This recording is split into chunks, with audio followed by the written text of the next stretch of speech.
To share the impact that this ISTE certification process has had on me as a teacher and learner, I wanted to share a timeline of kind of my career and my interaction with technology and instructional technology. So, starting at the bottom of this timeline, before January 2018, I had 20 years of experience as a visual art teacher. During that time in my classroom, I always saw myself as an early adopter of technology.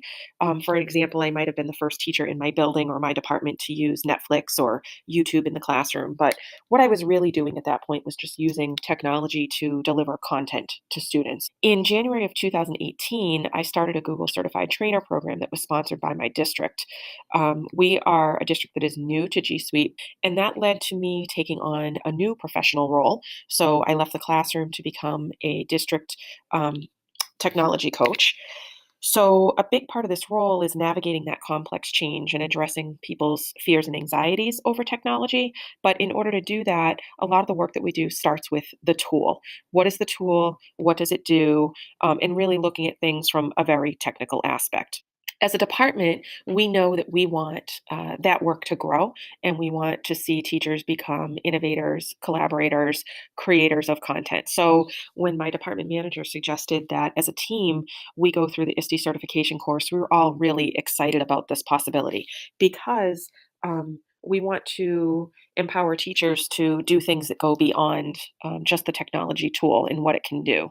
So we did the face-to-face ISTE certification sessions in November, um, and immediately we saw a huge impact on the work that we're doing.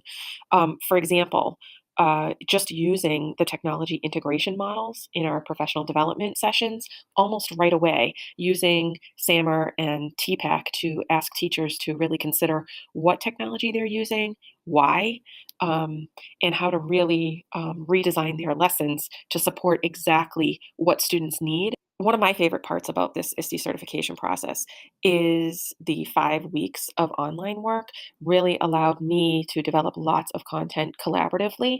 So, as a teacher, we work so often in isolation when we write lesson plans or when we come up with learning units. But this gave me an opportunity to create a lesson plan for students and or for professional development for adults, and then share it with other people and get lots of feedback. So, my lesson plans really stretched and grew through that time. The other thing that it did for me that was just an amazing, process, I typically would plan a lot of professional development alone, really in isolation.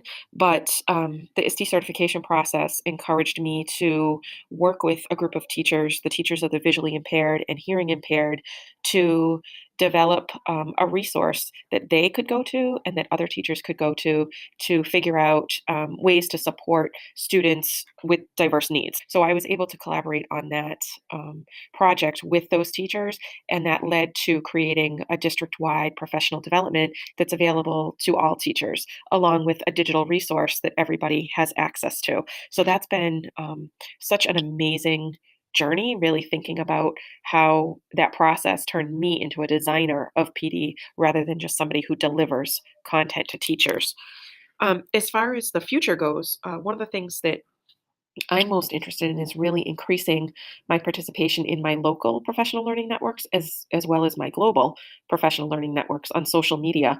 I'm really looking forward to attending the ISTE conference in June for the very first time. So I'll be meeting a lot of people face to face who I interact with and plan with and learn from on social media. So that's a really exciting possibility. Within my school district, in my department of instructional technology and digital learning, one of our main goals that we are just beginning to work on is really to vary the platforms that we're offering educators for PD. Not every educator can attend a 2 hour session immediately after school on a weekday. So we're looking at all the different ways that we can make professional development accessible to teachers. Book clubs. I recently just started a podcast PD that's existing completely online, um, offering PD during vacation times and Saturdays and all sorts of things, but using technology tools so that not all professional development is a sit and get face to face. So we've learned so much about how to do that through this process.